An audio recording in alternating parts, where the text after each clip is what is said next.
A very good morning to our distinguished guests, faculty members, and my dear students. I welcome you all to Plenary 3, Innovations for Sustainability. I now take this opportunity to introduce our distinguished panel, which will be chaired by Dr. Didar Singh. Dr. Didar Singh is an author and civil servant who served as Secretary to Government of India from 2009 to 2011 and as Secretary General FICCI from 2012 to 2017. Dr. Singh is presently Senior Fellow Delhi Policy Group and Advisor Bridge India London.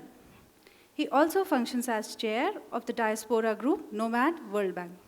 We welcome you, sir. Thank you.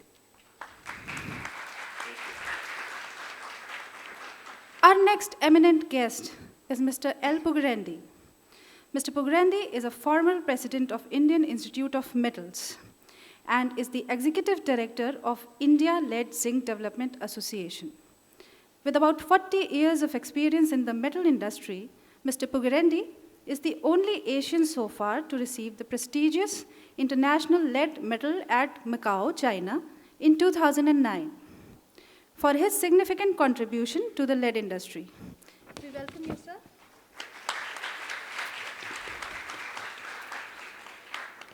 Our next guest is Mr. Sabih Kidwai. Mr. Kidwai is Director HR Schneider Electric. As a seasoned HR leader, Mr. Kidwai provides strategic HR business partner support to drive HR excellence, guiding organizations in emerging market through significant growth and transformation for business turnaround from an HR perspective has been Mr. Kidwai's specialty. We welcome you, sir. Our next guest, Mr. Sunil Sangra. Mr. Sangra is a professor at OP Jindal University and BIMTech. He has more than 30 years of rich C-suite experience across functions and sectors. He is passionate about design thinking, innovation, and creativity. He has played multiple stints as an entrepreneur and has led the most successful IPO ever in the Indian media industry. He has co-designed and facilitated a design thinking workshop with Professor Shrikant Didar of Harvard Business School. He offers consulting, training, and coaching services in the area of innovation, creativity, design thinking, and strategy. Welcome, sir. Now I call upon Professor Rahul Mishra to take over the session. Thank you. Thank you, Vanya.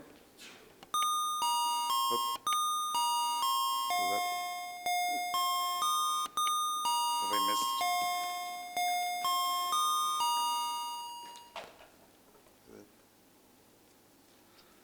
Good morning. Distinguished panelists, dear students, colleagues, ladies and gentlemen. The session is about innovation for sustainability. And I want to pose a question to the distinguished panelists that the scenario in the world today is that we are going to add another 2 billion people in next 30 years. And natural resources are depleting. At the same time, our consumption and economic activity are increasing. So this is a very broad macro picture. Sustainability becomes the key in this scenario, and innovation that can bring that focus on sustainability. But we also need innovation which could be scalable and also affordable. We need millions of those innovations.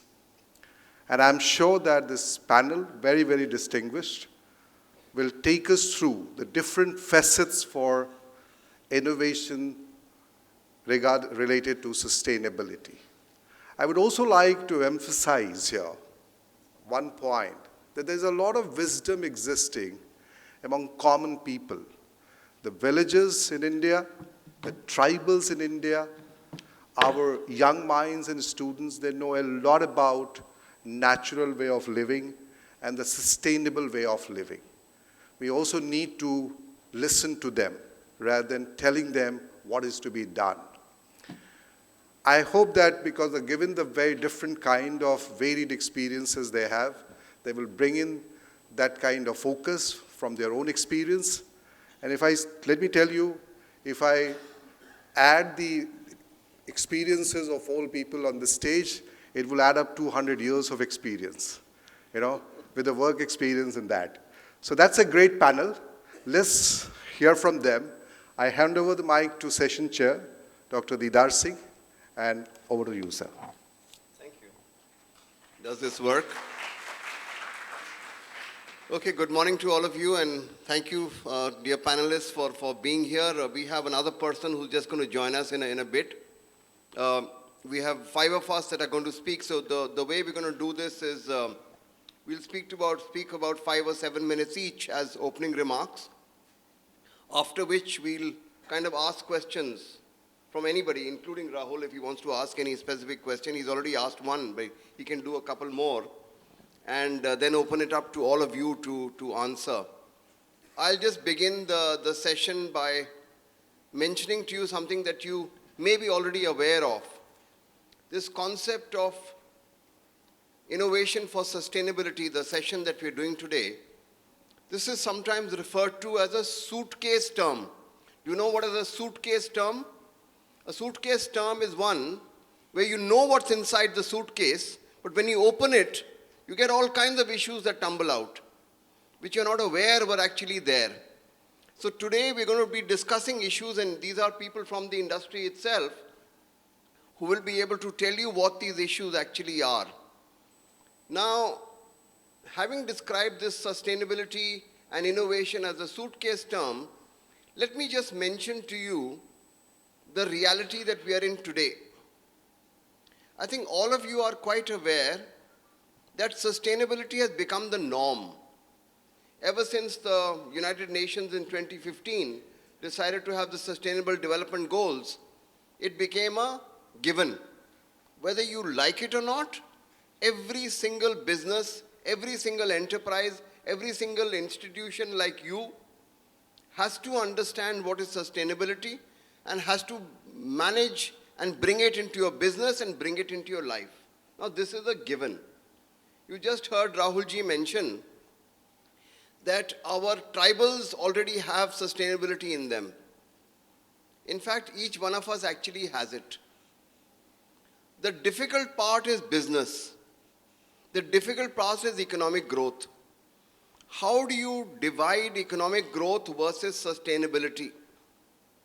And there the only answer, as all of you will see in today's session, and you'll hear actual panelists who have been and done it in their careers and in their life and in their business, the only answer is actually innovation. Innovation brings to business 2 aspects which you as management students need to understand. When you say a business is sustainable, it actually means 2 things. What it means firstly is that it's a sustainable business in that it will continue to make profits. Because if you're not a sustainable business, you'll die. Somebody else will come and throw you out of the market. So you have to first ensure that you're a sustainable business which is going to continuously, year upon year, have a positive balance sheet. Having said that, it's the second part which is the more difficult part. Sustainability in its second part means that you continue to have your profits and yet not damage the environment. Now, how on earth are you going to do this? How are you going to do 2 of these things which seem contrary? How will you get them together in the same business? Now, this is a reality which Rahul was mentioning, that this is a reality that our tribals have had or our ancient rural areas have had. But Rahul, there is a slight difference there. They have had it, but they've had it with adequate resources, as you were mentioning yourself. When all the resources are available of the forest and the place and the rural area, then you can live a very comfortable life and not damage the environment. But when the resources begin to deplete, as you'll find in zinc and batteries and minerals and everything else, how on earth do you manage that? How do you manage a world where our resources are depleting? Rahul just mentioned to you that 2 billion people will be added to the planet. And when you say 2 billion people, 2 billion animals will also be added to the planet. And all of this actually destroys the planet simultaneously. So innovation, I don't want to talk too much about it because you'll have the panelists actually telling you, but there's only one solution. In fact, they say that innovation has 3 basic things to know. If you have these 3 things to know, everybody will be innovative. The only problem is nobody knows what those 3 things are. So we'll try and attempt what those 3 things are, but we actually don't know it. In India, we have found something which is a little different. We call it Jugaad. But not the original Jugaad, but I'm mentioning to you Jugaad 2.0. Jugaad 2.0 means you have what's called Indovation. And I can give you a separate lecture on it, someday you'll hear me. Indovation is innovation the Indian way. What is that? It means giving you innovation which is low cost. If you can manage to do which is low cost and sustainable and less damaging to the environment, you actually have a solution in front of you. I'll stop at that. We can talk some more about innovation, but we'll immediately move to the wonderful panelists that you have here. I'm going to refer now to, now this is a very, very difficult name, which if any of you can pronounce it, I'll give you an award, I'll give you a Padma Shri right away. But he told me that he has a shorter name, Mr. Pug. Mr. Pug is going to, he's the executive director of India-led Zinc Development Association, which is, of course, something that deals with minerals, but he's the one who actually makes batteries in Chennai, in Delhi, and the whole world. Okay, the whole world. Please, Mr. Pug. Thank you. Thank you, Dr. Didar Singh and Rakesh ji. And let me thank IILM and the organizing committee for inviting me to share my ideas on innovation for sustainable business. Beautiful title. We have been talking about sustainable development for a very, very long time, but the time has come. In fact, the time was yesterday. We should have started rethinking on our usage patterns, consumption patterns, wastage management, many things we need to do. 5 minutes, 6 minutes is not a duration, though I'm going to leave out many things. But innovations have to be a continuous activity in any industry, any economy, in any sphere of activity. It should not be need-based. You don't try to create something, maybe to exploit the market or demand factors. And when I say need-based, sometimes you have sudden challenges. Today, the latest challenge is coronavirus, about which you are all hearing, you are all getting scared. And once this started in China, it's really scared the whole global community. And 300 scientists are working in WHO, World Health Organization, to develop a quick formulation, how to contain this virus and how to meet in the future so that it does not recur. That's the challenge. Challenges lead to innovations, or you call innovation, you call it re-engineering, or you call it invention. So there are many names, but the development of new products, new activities, re-looking at our usage patterns. And India is a large country, second most populated country, fastest growing economy. We have a greater role in sustainable development, sustainable business, sustainable in all walks of life. And tomorrow you are all going to be using many of these activities and services and products. Now, since the time is too short from my industry, I'll tell you 2 innovations in your terminology, innovation. Zinc and lead, Dr. Didar Singh was mentioning. I hope all of you are aware, zinc is very, very, very essential for human health, for plant kingdom, animal kingdom. Zinc is very essential. All medicines will contain zinc because zinc is one multivitamin B complex containing zinc. And any medicine you look at the formulation, you will have zinc compounds, zinc stearate, zinc carbonate, or zinc oxide, or whatever. So this is very essential. And where does the zinc come from for all our needs? It's coming from the earth, the agricultural soil. That should contain enough of zinc. You need everything. Calcium you need, you need iron, you need potassium, you need many things for your well-being. And zinc has got many health advantages which I don't want to go for reasons of time. So the zinc comes from the agricultural soil. And many times because the repeated crops and multiple usage of fertilizers and chemicals, the zinc levels go down. Zinc deficiency has been noticed in Indian agricultural soil. Very extensive shortage of zinc deficiency. Now what has India done? Many countries, developed countries, other countries, they all have been spraying zinc oxide or zinc oxide or zinc sulfate into the... Can I just interrupt you? Yeah. We welcome Mr. Sandeep Tyagi, Yeah. who is Director HR Samsung India. We welcome you, sir. So zinc deficiency, 80%, 70% shortage has been noticed in the agricultural soil all over the country. And whatever vegetables we eat, the spinach, all of them have zinc in them.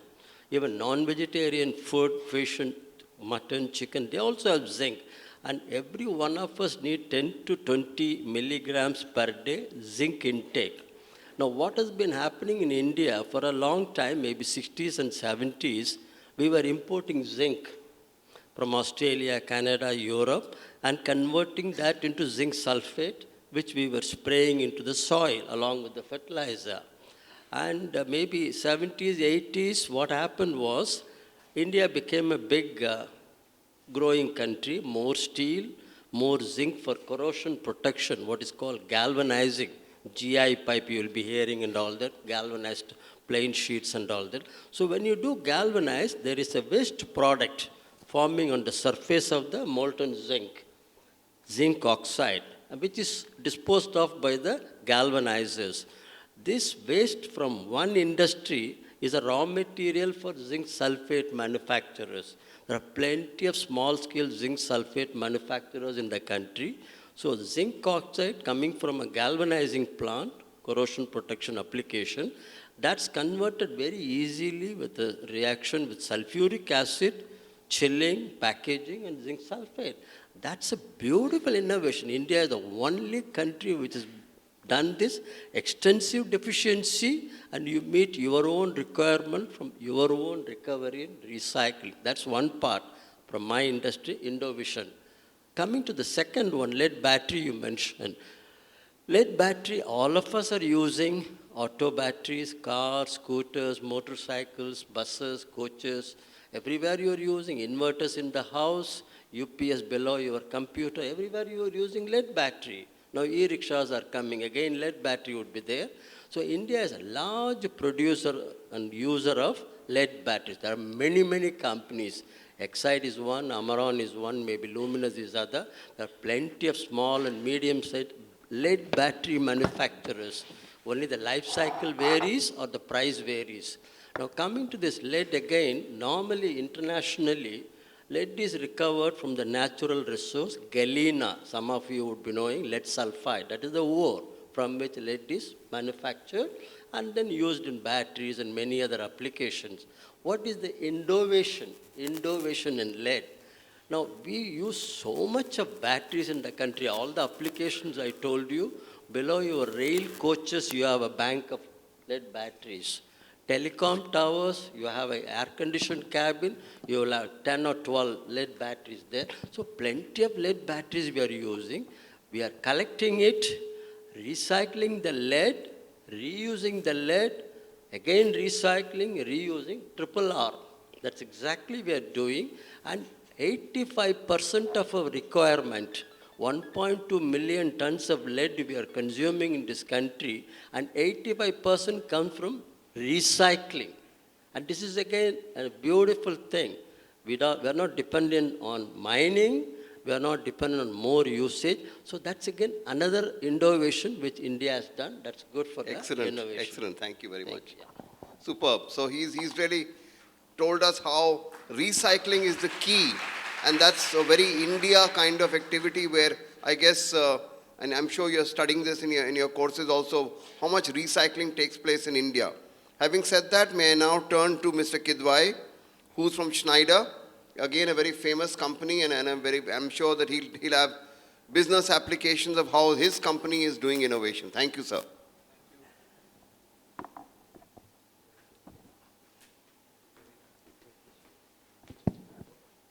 Thank you. Yeah, so we are a global company, and our focus is into energy management and automation. And in fact, the tagline is we help you make the best use of your energy. That's what Schneider stands for. And the challenge that as an organization we're trying to solve globally is the energy quandrum, as we call it. The conundrum is the fact that the need for energy, given the expansions that we are having, is going to, in next 10 years, is going to increase by 5 times. So whatever is the current need, we would need 5 times of that energy in the next 10 years. But on the other hand, we need to reduce the carbon footprint by half. So which means that we would require to be 10 times more efficient to be able to keep it sustainable and in control for the world. And that's what we are trying to do as an organization, and we are supporting the world for managing that conundrum. Now, the other side of it is that along with the United Nations, we have signed, like for many other companies have done it, we've signed an undertaking saying that the access to energy has to be made the basic human right. It is a basic human right, and everyone must have access to energy. If we look at our own country today, 1/3 of the population still does not have access to energy, while we've electrified a lot of places. But the definition even by the ministry is that electrification means that we have electricity connections in at least one electric connection in that village. So, which would mean that even by the statistics by the ministry, 1/3 is still not having access to energy. But if you would really look at it, maybe half of the population is still not able to access that energy. Now, it would require us to innovate, it would require us to think differently, and given the fact that the need for energy is increasing, everyone has a mobile, everyone would need light and things like that. So there's a lot that as an organization we are doing, and we're trying to support in terms of making it, there are microgrids that we make which do not require to be connected with the main grid, and it's easier for a locality or a set of places to be electrified. Solar electrification, so renewable energy is all these spaces. I'm not going there in more detail, but the fact is on product and solutioning on the energy management, there's a lot that is happening, and we as an organization are supporting both within the country and outside the country. And but then what I wanted to touch base was a different aspect of it, the mindset that would help us really be more efficient with it. So one of the things, for example, the organization said that all our buildings around the world would be carbon neutral. So most of our buildings around the world are carbon neutral. What we are trying to also do is decentralize the organization. So in the sense that we do not have a global headquarter, there's no headquarter for us. People can be wherever they are, and decisions are decentralized and taken there.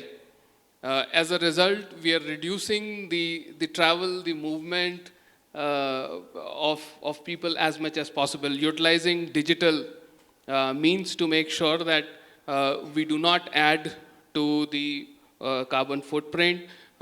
We are bringing in flexibilities in the way people work, so you can work from wherever, you don't have to travel all the time, you don't have to use too much of vehicles or airlines. The idea is again to decentralize and make it simpler for people to work and contribute in a way which is not adding to the energy utilization. And so that's another side of trying to bring in this awareness and consciousness, and not just leaving it to ourselves, but also educating others around. We work with schools, we work with universities, we work with electricians. We've trained more than 150,000 electricians in India for effective, efficient energy management, and that has helped them, one, with earning, but the other is, more importantly, knowing the better ways of energy utilization and management. So that's the kind of work that we are doing. We'll be happy to talk more as we proceed. Thank you, sir, and I pass it back to you. Excellent, thank you. You've done your talk in less than 7 minutes, so congratulations. But let me now turn to Professor with us. So we have somebody who's an expert in this area. We have Professor Sunil Sangra, who's from BIMTech and OP Jindal University. He will tell you his views on innovation and sustainability. Professor Saab. Thank you, sir, and thank you to IILM for inviting me over. It's always a joy to be with young minds. Yeah. So let me start off by asking you a very simple question, and the response is by show of hands. And I'm going to talk about a sector which is, I think, important, close to all your hearts, right? How many of you have a piece of clothing in your wardrobe which you might have bought but never used or seldom used? Please raise your hands. Everybody. Yeah. So let's talk about this whole issue of sustainability and how can we innovate to improve outcomes, regardless of the sector that we talk about. So the traditional economy has been the linear economy, where we take materials from the earth, we make something, and then we dispose it, right? As compared to that, perhaps a shift is required in thinking and in the way business conducts itself, where we incorporate more principles of the circular economy framework, where the objective is, first of all, reduce the materials that we actually require to make a product or offering, reuse the final products that we've made to the extent that we can, and finally recycle whatever is left over such that it can be used for more productive outcomes, and consequently reduce the burden on extraction of various materials or growing various crops, etc., on the planet, and therefore be more environmentally friendly and relevant, right? And in this context, I'm going to share with you an experience that I was part of just about a little over a year ago, and this experience was with 3 students of mine, just like you, right? So these students participated in a circular economy design thinking retail competition at the University of McGill in in Montreal, right? And the whole objective there was that students would need to identify any one product area from 14 or 15 different sectors that they could choose from, and they were required to apply principles of circular economy for coming out with a more innovative business model with the objective of reducing environmental impact and so on. And the inspiring thing is that these 3 students did a lot of research, and the research seemed to indicate, gradually they focused on the fashion and clothing industry, and the research seemed to indicate that this is perhaps one of the most polluting industries in the world. Any idea how much water goes into the making of a pair of jeans and a t-shirt? How much water is used in the entire process? Estimates range from 20,000 to 40,000 liters of water going into the making of a single pair of jeans and a t-shirt, ranging from the time when the crop is grown to the entire processing and everything else. So it's a highly, it's a sector which leaves a lot of negative impact on the environment. Yeah. The second aspect, do you know how much of waste in the entire apparel and clothing industry happens at the consumer level? There is waste that happens in processing, there is waste that happens in making, in distribution, how much of the total waste in the apparel and clothing industry happens at the consumer level, that is at your and my levels? Give me a figure. What percentage? Anybody? Very good, 64%, right?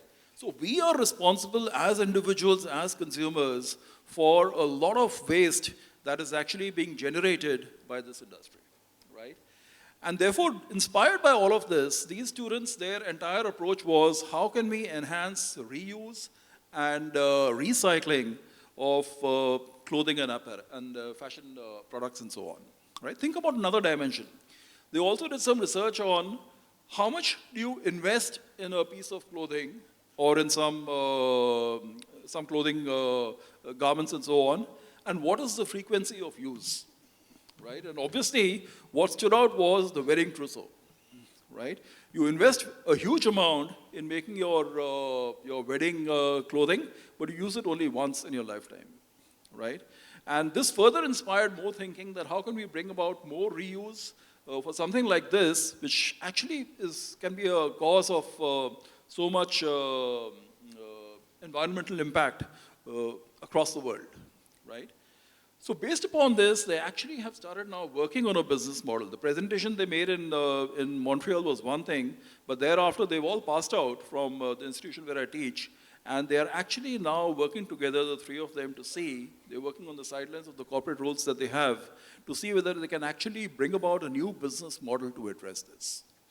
So the point I'm going to make is that you, in a way, are blessed, because you live in a time where the need for something like this is huge. The resources for making it happen are becoming available. Technologies are evolving that are great enablers for working out truly innovative solutions, right? And the frameworks exist. So if you go and do a little more research on the circular economy framework, another resource that you might want to refer to is the Ellen Macarthur Foundation. This foundation has done tremendous work in the area of circular economy, right? Start using some of these principles and see if you can come out with truly innovative business models and perhaps new ventures as you graduate from college and so on, right? So this is the message that I really wanted to leave with you, that all of us can play a huge role in making the world a better place. Yeah, thank you.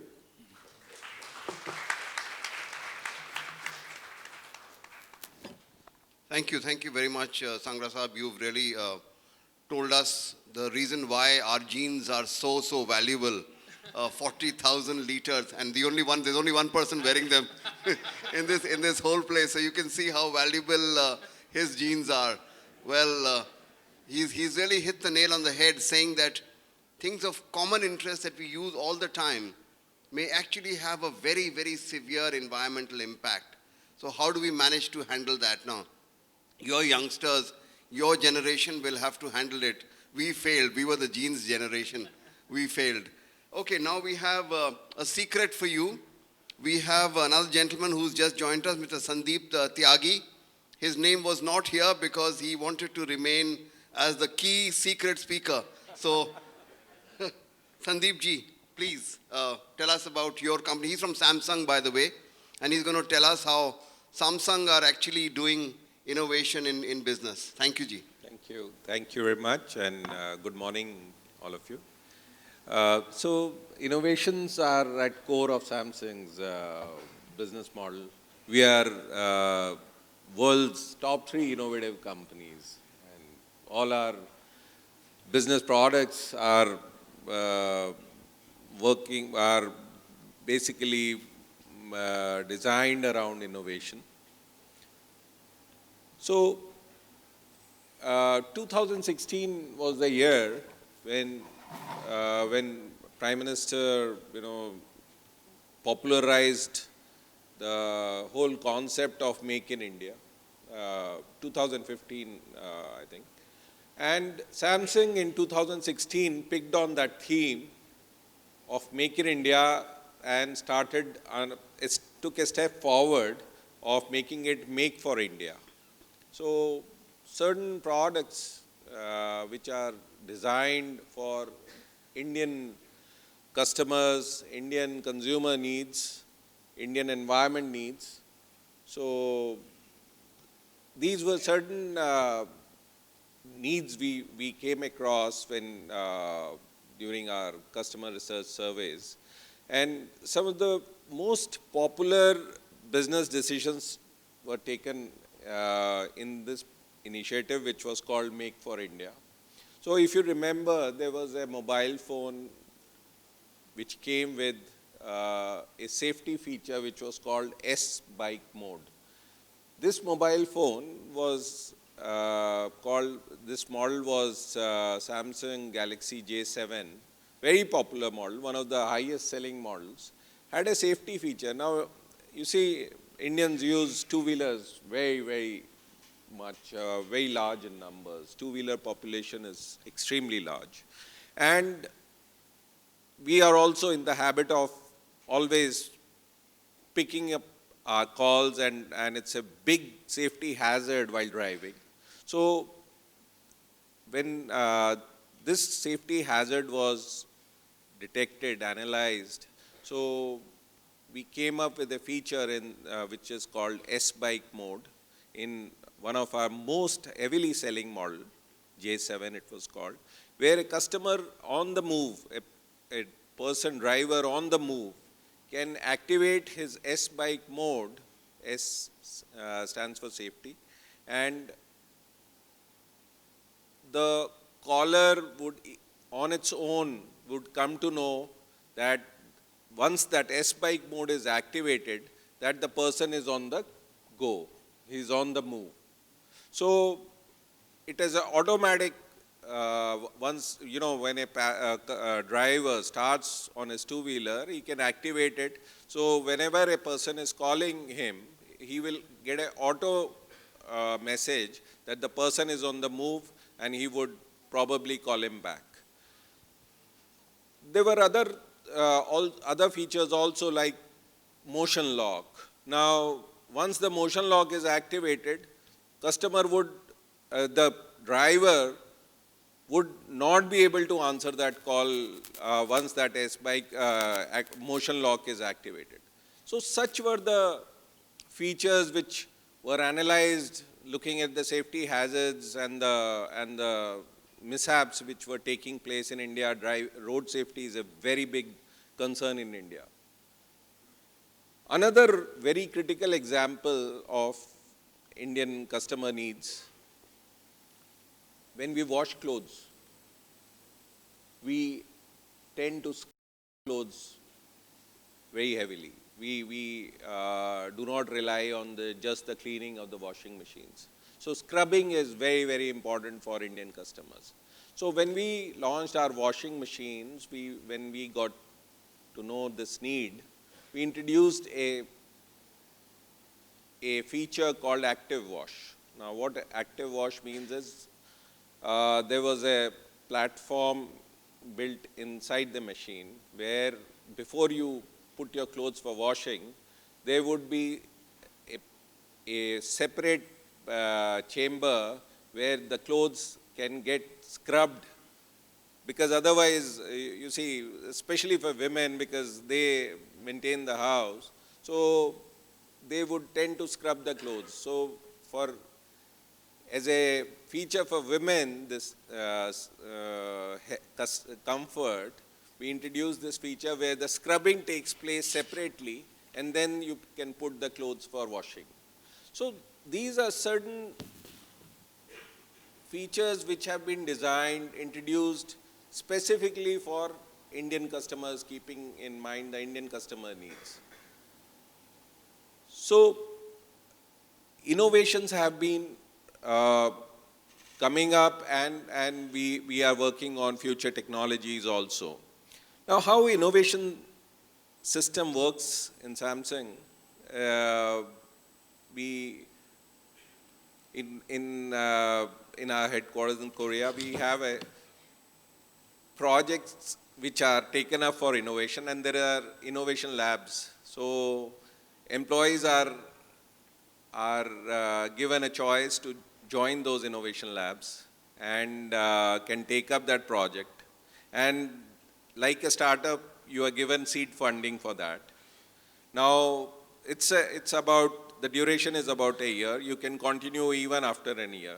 And if the project is not getting successful, you have a choice either to continue in the same project or you can go back to your normal job.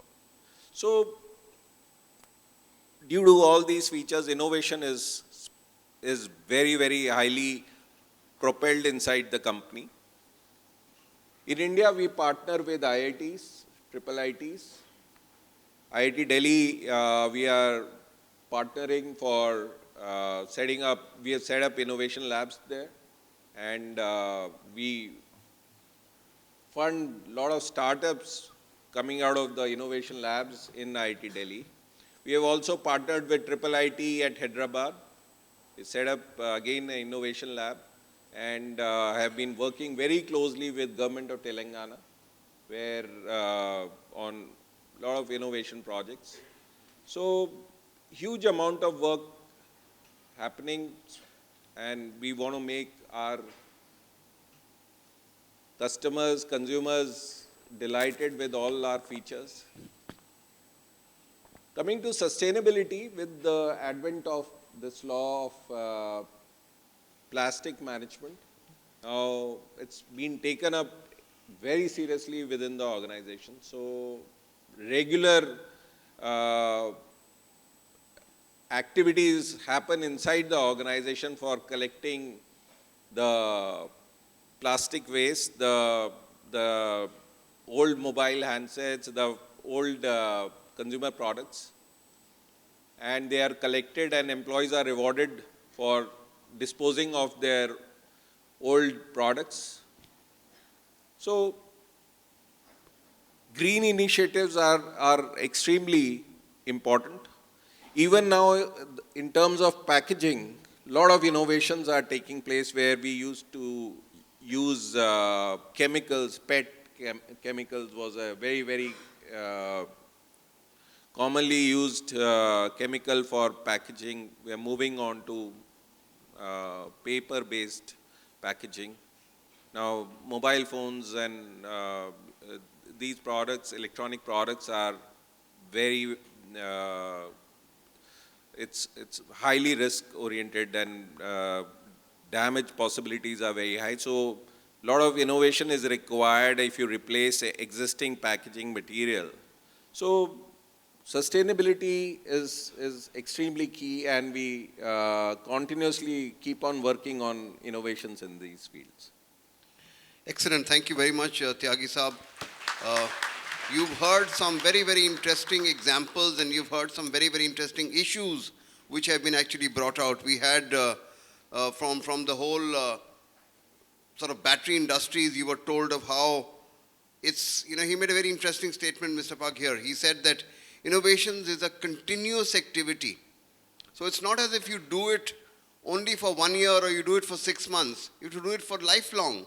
And that is a lesson that all of you have to learn as students, that when we talk of sustainability and innovation, we are talking about a continuous lifelong activity in anywhere that you are, whether you're at home or you're in business or wherever, it always has to be there. Kidwai Sai talked about how 10 times it takes to be able to manage. You have to do innovation which saves energy 10 times, which is what the future is going to require. And that's a big call on energy and being able to handle it. In terms of Sangra Saab, he talked also about textiles and jeans and other things, of how recycling is really the key to be able to manage this in the future. And Tyagi Saab gave you several examples from Samsung, including on safety in mobiles, gender for scrubbing, and of course handling plastics. So these are a very wide range of issues that we've actually talked about today. And this is what I want you to understand, that when you look at sustainability and you look at innovations in sustainability, it is a suitcase term. There are a large number of issues which come out. There are global issues, there are profitability issues, there are issues of food, security, safety, all of them tumble out. How will you in your business be able to handle each one of these various issues? And the point is, as all of us you've seen here now talk about it, it's a given. You have to do it. Now, there is a question, you'll hear in the Indian market, people will say, yeah, the big companies can afford to do it, but the small companies cannot. little realizing that actually the small companies are much more flexible and they can do much better activity in innovation and sustainability than actually the big companies, because they have a much more flexible way of doing things. And you heard about the examples that Sangra Sahab gave you of how students actually came up with wonderful examples which they've then applied in their actual jobs. So all of you as students are going to apply this in your jobs as you move on in life. And this is really the lesson that we need to carry from this session. We are now, we are well into our time. We have another half an hour to go or 40 minutes to go. So we're going to begin with questions. We'll begin with Rahul ji, who may want to ask any of the panelists any question that he wishes to. And then we'll open it up to the floor and faculty as well as others. Yeah, you start. So I have a broad general question that, given the challenges which we have in India, what are the challenges we need to face in terms of changing the mindset of the people?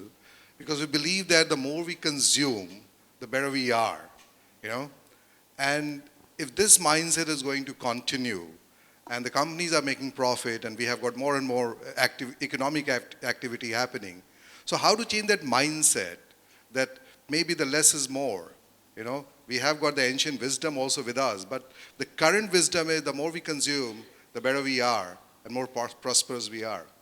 Just we could respond for that. As Dr. Didar Singh said, innovation has to be a continuous activity, every minute, every day, and this is something, a message that applies to everyone in the world, and more so for Indians. See, we somehow feel that things are available and we don't care. Water is leaking in your bathroom or something is going waste. We don't care. We have to do a lot of introspection. Just imagine for a moment a future world without water, without oxygen, without petrol, without electricity. Can you imagine a world like that? No electricity, what happens? And we are all depending, we were depending on hydro electricity, then thermal, import a lot of coal, make power, and then leave a lot of emissions in the air. All these things we have to re-examine, re-introspect. Coming to one subject, Dr. Didar Singh and the panelists, today the whole world is talking about solar energy as though it's something new. When I was a student like you, engineering college, we used to make solar pumps, solar cookers. So it is nothing new. Electric vehicles you are hearing as though something new has come in the country. It was there in UK, Australia, and many countries for short distance vehicles, ambulances and airport shuttle vehicles and all that. So many things are been there for a long time. We have to reinvent and re-examine what we are doing. Am I doing the right way? Like our friend Sunil said, most of you are buying clothes and leaving in your car wardrobe. You never wear that. There is a concept called upcycling in many countries. I hope you are aware of upcycling. If you are not using your cooking utensil, if you are not using your old mobile or charger or whatever, you go and leave it in some place and somebody takes it. Poor people who cannot afford new gadgets, new products. So there's something called like that. So everybody, nationally, regionally, community, individually, everyone has to practice this. It's just not a lip sympathy. That's all I want to say. Excellent. Thank you very much. He's really emphasized, and this is something, this is a lesson that all of you have to understand, that it is a continuous activity. But he made a very interesting comment just now. He talked about electric vehicles being there way in the last 50 years or 60 years ago. But it's only now that you suddenly find them so important. And you know what the reason is? We're talking about sustainability and innovation. One of the examples that all of you can study, and you can look it up in Google or whatever, Tesla. What did Tesla actually do? Tesla made electric vehicles sexy.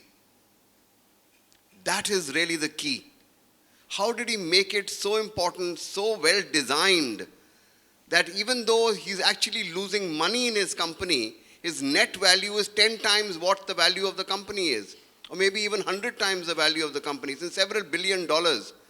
So he was able to do something which really combines sustainability and innovation in the same place. So look at the example of Tesla, and maybe Reva in India will be able to do it at some stage, but that is an open question. Yes, you wanted to say something? So may I just add to the question that Yes, Professor yes. Rahul had asked. And also, as far as Tesla is concerned, Tesla's market value today is, capitalization today is more than the combined market capitalization of General Motors, Ford, and Chrysler. Wow, all together. Right, all together. It's valued higher than all three of them, right? So my response to Professor Rahul's question, and particularly in the context of business, is about we need to re-question the purpose of business, right? I think roughly about 40, 50 years ago, that article came out in the New York Times, written by Milton Friedman, where his assertion was that the fundamental social objective of business is to maximize shareholder value, right? And a lot of business activity in the capitalist world in the last 30 to 40 years has been driven by that maxim. And it is very heartening to see that today, some of the people who actually are the custodians of capitalism and free enterprise are beginning to question this entire notion. So recently, for example, Larry Fink, who's the CEO of BlackRock. BlackRock is the largest fund in the world. They have more than $6.5 trillion in assets under management. People like him and others have been asserting that business needs to question itself. Business needs to relook at what its purpose is. Profit cannot be the only orientation, right? And that is why perhaps also some of the new methods of reporting performance that are evolving, the ESG metrics and so on, I think over time, hopefully we'll gain more currency, will gain more credibility, and therefore all parts of the system will have to work together to see how can we create outcomes which are more desirable. Now, on the face of it, it may seem that what I shared earlier about the circular economy, if you want to incentivize people to reuse more of the products that they've already bought, it could be detrimental to business because people will buy less of those products. But you'll be surprised to know that these same largest businesses are partners with the Ellen MacArthur Foundation that I mentioned earlier. And they are actually now trying to conceive entirely new business models to see how can we continue to create value, continue to be profitable, but reorient the way in which we create that value and deliver that value, right? So I guess so. Wonderful, yeah. So we have to learn that Rahul, nobody answered your question, but I think we are kind of moving in that direction. So let's open it up to the audience, please, and all of you smart young people sitting here. Would you like to question us or ask us anything about sustainability and innovation? Yeah, the gentleman there. Good morning, all of you. My name is Sachin Mavi. I am from GL Bajaj Institute of Management. As we are witnessing a paradigm shift in the automotive sector, that these sectors are focusing on electronic vehicles, which eventually leads to reduction in carbon emission, which is a good thing although. So my question is, if all the automotive sectors start opting electricity as an alternative, how we are supposed to generate that much electricity in a sustainable manner? So the question you're asking is, on the one hand, we're moving to electric vehicles, but you have to generate electricity for those electric vehicles. Yes, sir. That's the question you're asking. Yes, yes. Okay, thank you. We'll take 3 questions in one go. The lady next to him. Good morning, sir. My name is Yukti and I am from GL Bajaj. My question is to Sandeep, sir. Sir, you are talking about green initiative, and you know about e-waste. So, e-waste is growing at a compound annual growth of about 30% in India. And India is a top 5 country in e-waste. So what are the innovative ideas you like to share to reduce it? Okay, so we have 2 questions at the moment. Third question, the gentleman there. Yes. Unko zara. Yeah. Good morning, sir. So I'm Piyush Mishra from IILM. I wish to take forward the question asked by Professor Rahul. Like the countries today, the governments are aiming to increase consumption and thereby increase their economy. However, how much of a hit will this sustainability factor take on this effort? And while it is easy for the developed countries to talk about it, what about the developing countries? How does it affect them? बढ़िया, आपने बहुत महत्वपूर्ण question पूछा है. So we have three things in front of us. We have the gentleman who asked about electric vehicles and electricity. Where is the combination between the two, or where is the optimum utilization? We had the lady who asked this whole question to UG. So you will probably answer in terms of how e-waste is becoming a major issue. How do we handle e-waste in a country? And we had the gentleman there who asked about, well, this is the position that China and India have taken, that आपने तो सारे देश में इतना pollution कर दिया और आप बोलते हैं कि आप लोग India और China control करो. So this is a very major global issue actually. So all three issues are on the table. Anybody would like to? You'll answer the first one, go ahead. Electric vehicles, that's the new buzzword, again coming back to our society once again. Now again, for e-vehicles, you know you need power. Come summer months, we will have power shortage across the country. Inverters at home, offices, banks, schools, etc. And again, for thermal power, which we have shifted a few years back, you have to import coal. Instead of oil import, you are importing coal for thermal power, and then emissions, rest of the story you know. The best way for electric vehicles is India is blessed with plenty of sun. Most of the country, except North Kashmir and Himachal Pradesh, etc., go to south, 40 degrees, 12 months, 11 months. There's no winter in Tamil Nadu. There's no winter there. Plenty of sun. Solar is available for a long duration. We should have capitalized on solar energy long time ago. Thanks to Prime Minister Modi, 2014-15, lot of emphasis, lot of investments are taking place. Solar is picking up. Lot of entrepreneurs, FDI, foreign investors, many of them are coming. Best would be to use renewable energy for charging your batteries and then use the electric vehicles. Excellent, thank you. Professor Tyagi, would you like to answer or आप करेंगे? चलिए जी, please go ahead. So, very good question you asked about e-waste. So, as I mentioned earlier, so what is critical in e-waste is how you handle e-waste. So, reduction, as you see. Would you put your mic a little closer? Yeah. So, as our business model is to sell more and more products, right? So, that will be our constant endeavor. But what is important is how you handle the products which have outlived their their life cycle, how you handle the disposal of these products. So, those are questions which are extremely important. And as an organization, we are fully committed towards handling of these products which have completed their life cycle, and they should be disposed of in a sustainable manner. So there are a lot of initiatives we have taken inside the organization and outside the organization. Outside the organization, what we have done is we have tied up with our business partners, our customer service agencies across India, where people are incentivized to come and give their old mobile phones, old products, and as a exchange of that, they get rewarded with some reward points. So, and the company collects these old products and handles their disposal in a very effective manner, so that they don't pollute the environment and they don't contaminate the whole thing, because these products have a lot of chemical based stuff.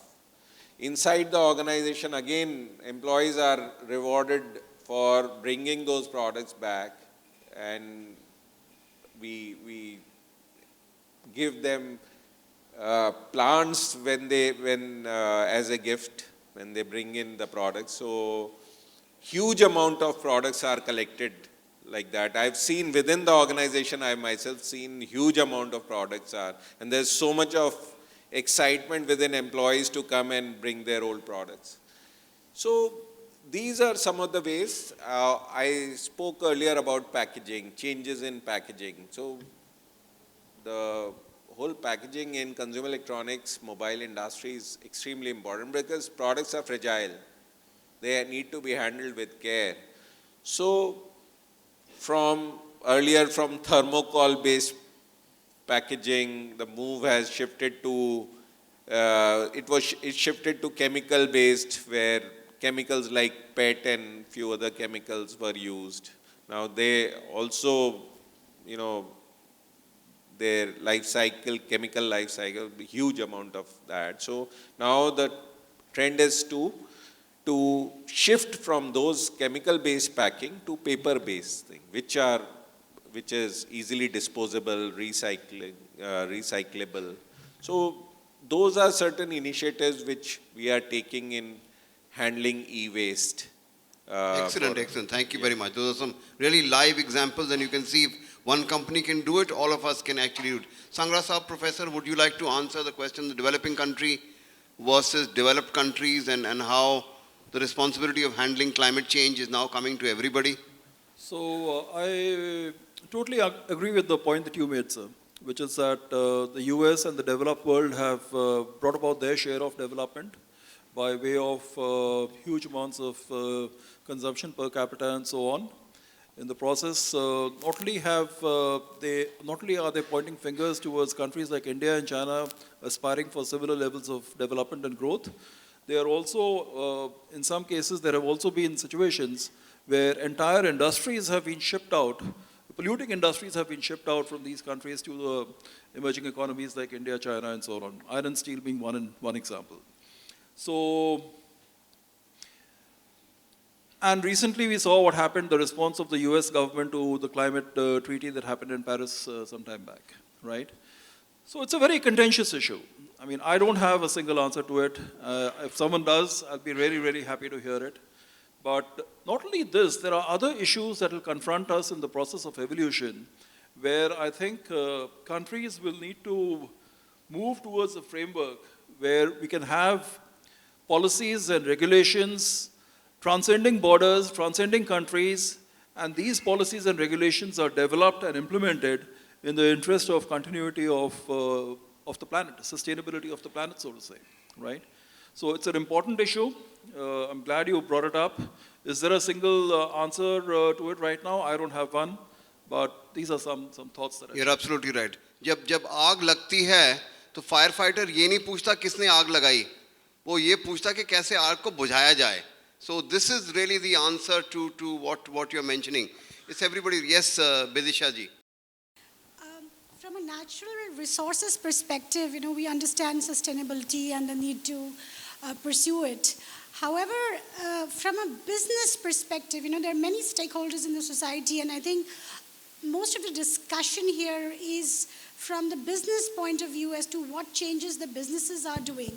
My questions are twofold. One is, you all have talked about things that you've done in sustainability. I would be interested in knowing what are your teething challenges, when you're pursuing goals of sustainability. I mean, what are the barriers that you face when you pursue sustainability in your own businesses? And the second is, it looks to me as if we are excluding the other stakeholders, consumers, government, civil society. We are only looking at businesses and how businesses would be the flag bearers of innovation, and that would somehow lead to sustainability. I mean, the discussion needs to kind of be more inclusive in this. I mean, that's how I feel. Thank you, Bidisha ji. You have made a very important point that are we going to talk only about business and forget about consumers and government? I think the panel also made the point that today sustainability is a given. Consumers and government don't have to make business money. They don't have to make profits. Business has to make profits. So to have sustainability and to have growth, you need the business in the economy also, because they perform a role which is different from consumers and different from government. But in that context, we do realize that all three of them are actually in the same economy, in the same country, in the same situation of the aag lag gayi hai. So all of them have to be responsible for it, but probably the responsibility on business is a little more because, well, business is responsible for growth and production and probably therefore for a lot of pollution that occurs in this world. So in that context, I think what you're hearing from all the panelists is that every one of the companies being referred to, or every one of the sectors being referred to, is looking at sustainability, which is such a good thing. I think we've really moved ahead on the agenda, and we've actually been able to come to a situation where everybody is treating this as a very, very serious issue. And that's something that I must compliment people like you who make us think about it. So Sir, very I have quickly, a question. very quickly, I have a question. Okay, Hanji. So my question, Just a sir, minute, the gentleman in front, yes. Sir, thank you for enlightening us. Sir, regarding the use of solar energy, so we have plenty of space. We have a long spell of summer in the south, that is true. But, in order to replace the fossil fuel plants that we have, or the nuclear power plants that we have to put these thermal power plants on a scale that is possibly unprecedented so far in India at least. And to manage those organizations, rather those solar power generating plants, the technology that we need, we don't have. So I was reading in a journal recently that Germany had a huge challenge in handling cooling of their solar panels the time the solar eclipse happened. Now that technology is not with us. So even if we try to aspire for this sustainability thing in energy, how is it going to happen? Possibly energy is one of the most polluting sectors in our economy. This is question number one. Sir, I have one more. No, only one question. Sorry, the lady here had a question. Only one question allowed. Yes. Yeah. Hanji. So in my view, the innovations that drive local solution for a global problem will be more cost efficient, and it will strengthen the triple bottom line of an organization. So rather than finding a global solution for a global problem, if we can do this through voluntary adoption of sustainable development goals, it will be good. We agree with you. Thank you. Yes, anybody else? Yes, the lady here first. Okay, always ladies first. So you said 3 questions, so mine is the 3rd question in this round. So my question is again pertaining to the industry. While I think some of the speakers have said that at an individual level, we all need to make efforts, and that is how we'll reach, we'll strive towards sustainability. So while Mr. Tyagi, you mentioned that, the household need of scrubbing, washing, etc. is being kept in mind, and, a new kind of machines are being made, etc. So, my question is that while you are keeping that in mind and increasing your consumer base in a way, Mr. Sunil Sangra also said that there's so much waste that happens when you're manufacturing, any kind of clothing, jeans he mentioned. So my question is that what is the industry looking at innovation in terms of machines which result in huge waste of resources? For example, the RO machine that we use, the washing machine that we use, there's so much waste of water. You may say that, you collect the water and, use it otherwise. It doesn't happen like that. So what is it that these companies, big companies, what are they doing? What kind of innovations are they coming up with which reduces the usage of water at the primary level? So maybe in terms of washing machine, some kind of a dry wash or something. What innovations are being made is what I'm interested to know. Okay, excellent. The last question to the gentleman there who was asking earlier.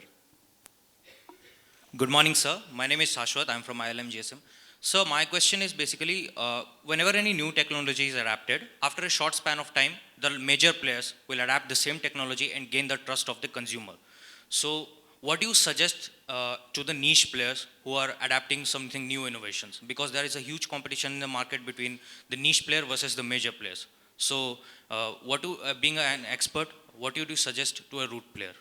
Okay, excellent. We have to finish the session now. So we have 3 of these issues in front of us, and I'd ask any of you to respond to them. One was the issue of solar and energy and how will we manage there.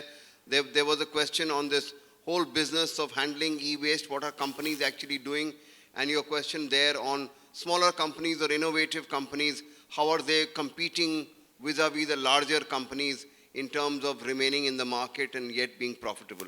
So anybody? Yeah, okay, please go ahead. You talked about solar energy. I did mention it's a very old subject. We are reinvented from 2014. Lots and lots of activity has been taking place since then. And solar is not a rocket science. It's been picking up in huge volume, schools, hospitals, rooftop, grid connected, solar farms in Andhra, Telangana. It's really becoming a big activity. Handling, etc., we are in the learning curve. But still I can tell you we are doing very well. The airport in Cochin is totally solar powered. Many airports are getting converted into, just imagine a massive airport, international domestic airport, being totally solar powered. The latest I want to tell you, my friend, 12 seaports in India, 12 seaports, Goa, Cochin, Vizag, Calcutta, many of them, they are all totally solar powered. So don't worry, we have the capability, we have the technological base, scientific manpower. It's not a big thing. We are learning. Somewhere we are importing from China, etc., solar panels, but we are doing very well. Just 2004, 2020, can you imagine the scale of the tariff has come down? If viability is being questioned, new players. So this is a big thing, and it's not a big job, any problem that we cannot handle. We have to look at Germany or whatever. That's my question. We can talk one-to-one. Kidwai sahab, would you like to also talk about solar? Inko zara de dijiyega. Thank you. So, and on this one, just 2 points just to add very quickly. One is that the problems are global and we will have to start looking at it beyond the domains of the countries and this. So it is a global problem. And the other thing is that the accessibility of technology is also global. I know my company provides those solutions across the world, including in India, including the Kochi airport, where we've provided the solution, and a lot of other ports that we are providing. So I think it is, and most importantly, the cost of, and I think that has been the reason why it was much, it was not utilized as much earlier, and it is now becoming such a, this is that we've been able to bring the cost at least 16, 20 times lesser than what it used to be just 10 years back. Wow. So the speed with which the efficiencies are improving and the cost of production is increasing, is decreasing, is actually making it viable to apply it most effectively. Excellent, thank you very much. Sangra sahab, would you like to answer any of these? So I'll just add a bit on the energy question. And simple fact, the world currently consumes roughly about 20 terawatts of energy in a year, right? Population doubles, goes to 40, 50, 100 terawatts. We get 23,000 terawatts of energy from the sun every year. The entire planet is already solar powered. The entire ecosystem, precipitation works in solar power, right? Yes, there will be challenges like the one you articulated, but then that has been the nature of evolution. We have encountered challenges, we have found solutions, new challenges have come up, and we have taken a step forward again, right? I'm very optimistic about the future of energy. I think we are looking at a future where the world will be almost entirely powered by non-fossil renewable forms of energy and at a cost which is going to be significantly lower than what we pay today. We are headed in that direction. Excellent, thank you very much. Yes, Tyagi sahab. So, thank you very much for asking this question about, innovations in how the water usage and all. So, we are extremely conscious about these facts, and when, we come out with our new lineups, new models and all. So, water is extremely important when it comes to washing machine. So, if you see our latest products which have hit the market. These are, if you see front load washing machines, they are extremely water saving oriented machines. Now it's not only water which is important, linked with water is your cost of detergent which you use. So if you use more water, then you have to use more detergent. So when you save water, you are reducing your cost of detergent also. You are reducing the time to also wash, so you save the energy cost also. And with now there is a change in the technology for energy where inverter-based technology is being used in washing machines, in refrigerators, air conditioners, which are very highly energy saving things. So huge amount of reduction has taken place in this area itself. So I would request you to check out them. And Thank you very much. And be one so as you can see on all the issues, we didn't address the last gentleman there, but as chair of this session, I guess I have the last word. So I'll mention something to you that nobody has talked about. The future lies actually with AI. Now that's a difficult thing to absorb. Artificial intelligence. That is what is going to actually give us the solutions in the future. Whether we like it or not, like sustainability, it is upon us. And for the small companies, you're talking about innovative companies there, my suggestion would be get to AI. Look for solutions that AI can provide in handling sustainability, and that is very innovative solutions that you'll find automatically.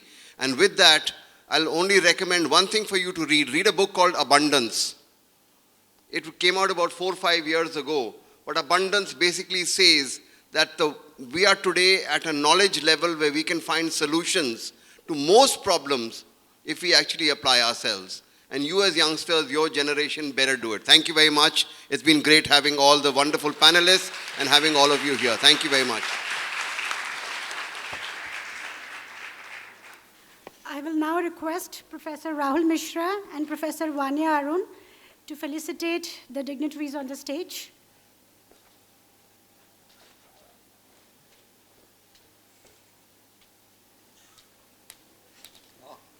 Professor Rahul Mishra to Dr. Didar Singh.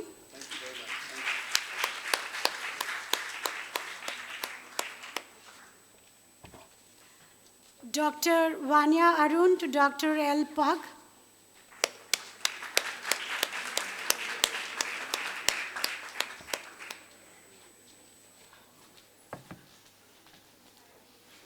Professor Rahul Mishra to Mr. Kidwai.